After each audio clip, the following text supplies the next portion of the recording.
प्रधानमंत्री नरेंद्र मोदी ने एक के बाद एक ताबड़तोड़ कई बार किए हैं। कांग्रेस सबको समान भाव से लूटती है। राजीव गांधी का उन्होंने उदाहरण भी दिया कि किस तरह से वो कहा करते थे कि जब 1 रुपया जाता है तो बाकी पैसे कैसे बीच में ही खत्म हो जाते हैं। उन्होंने कहा कि 24 लाख करोड़ हाईवे और रेलवे बनाने के लिए खर्च हुए हैं। अगर कांग्रेस पार्टी की सरकार रहती संदीप सिंह चौधरी जी तो 20 लाख करोड़ कहां चपत हो जाते पता ही नहीं चलता। पीएम ने जो आरोप लगाए हैं उस पर जवाब आपका। देखिए चित्रा जी, मैं राजस्थान की वीर धरा पे हमारे प्रधानमंत्री माननीय मोदी जी का हार्दिक स्वागत करता हूं। पर जिस तरीके से वो अजमेर में भाषण दे रहे हैं, मैं कांग्रेस पार्टी की तरफ से उनसे जानना चाहता हूं कि राजस्थान के 14 जिले ERCP की मांग कर रहे हैं। उन्होंने उस योजना के बारे में अभी तक कुछ बोला नहीं है और मैं उम्मीद करता हूं कि शायद वो आगे अपने भाषण में इस चीज को बोलेंगे, क्योंकि पिछली बार जब अजमेर आए थे उन्होंने इस राजस्थान की जनता से वादा किया था कि मैं राजस्थान के 14 जिलों की प्यास बुझाऊंगा और ईस्टर कैनाल योजना जो है वो मैं लागू करूंगा। हमारी कांग्रेस सरकार के जो हिस्से के पैसे थे अभी पिछले बजट में हमने वो पैसे दे दिए हैं।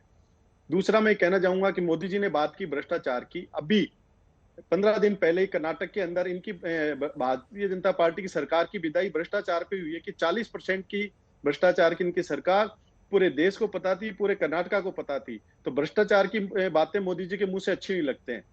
दूसरा मैं कहना चाहूंगा कि भ्रष्टाचार की बात करने वाले मोदी जी, क्या ये देश जानता नहीं है कि देश की चुनी हुई सरकारों को किस वजह से नरेंद्र मोदी जी ने किस तरीके से भ्रष्टाचार खुद ने करके सरकारें गिराई, ये पूरा देश जानता है। तो मैं आपके माध्यम से खुद सवाल कर रहा हूं मोदी जी से कि भ्रष्टाचार की बातें वो क्यों कर रहे हैं, वो अपने लोगों को समझाएं। ठीक है, लेकिन भ्रष्टाचार करके सरकारें ना गिराएं, उस पर आप जवाब नहीं दे रहे हैं। कर्नाटका का एग्जाम्पल सामने रख रहे हैं, ठीक है, इस पर जवाब दे दीजिए के शर्मा जी। अब भ्रष्टाचार पर वार करके राजस्थान के दंगल में हो जाएगा क्या बीजेपी का मंगल? के शर्मा जी। नहीं, कांग्रेस और भ्रष्टाचार चित्रा जी ये तो एक दूसरे के पर्यायवाची हैं। इस देश में 60 साल 70 साल तक जो शासन किया कांग्रेस ने, अभी 15 एक नहीं सैकड़ों भ्रष्टाचार के मामले। सर मैंने बीच में नहीं बोला, सर मैंने बीच में नहीं बोला। आपको विदाई की चिंता है, मैं अभी आपको एक आंकड़ा बता देता हूँ। बोलिए। हाँ, मैं आपको एक आंकड़ा बता देता हूँ। 2022 और 23 में 11 राज्यों में चुनाव हुए हैं संदीप जी, 11 राज्यों में चुनाव हुए हैं। 8 राज्य में भारतीय जनता पार्टी चुनाव जीती है, 2 राज्य में कांग्रेस और 1 में आम पार्टी। आप अपना एवरेज समझ लीजिए। 8 राज्य हम जीते हैं, तो आप हमको एक उसके राज्य की बात मत बताइए। अब रही बात भ्रष्टाचार की बात आपको बताता हूं, सुन लीजिए। आप बीच में क्यों तकलीफ होने लगती है आपको? पूरी बात आप सुन लीजिए मेरी, मैंने शांति से आपको सुना है। भ्रष्टाचार की जहां तक बात है, तो भ्रष्टाचार के तो इतने मामले आपकी यूपीए सरकार में थे और आज भी हैं, और यहां तक कि आपकी जो पूर्व अध्यक्षा सोनिया गांधी और राहुल गांधी दोनों जेल से बेल पर हैं।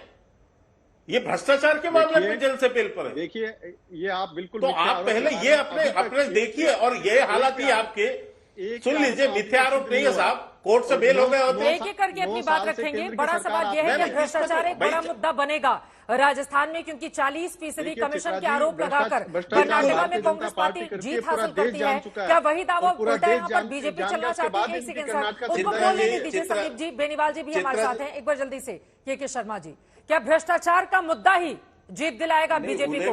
और उधर सचिन पायलट की ओर से बार बार वसुंधरा राजे सरकार के भ्रष्टाचार की बात कहकर आप लोगों पर निशाना साधा जाता है। हालांकि वो अशोक गहलोत के लिए भी कहते हैं कि उन्होंने कोई कार्रवाई अब तक नहीं कही, लेकिन बीजेपी के ही भ्रष्टाचार को गिनाते हैं वो।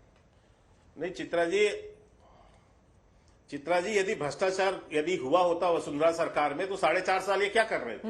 बिल्कुल, सचिन पायलट यही तो पूछ रहे हैं गहलोत जी से कि भैया आप क्या कर रहे थे? मुख्यमंत्री तो आप चित्रा जी,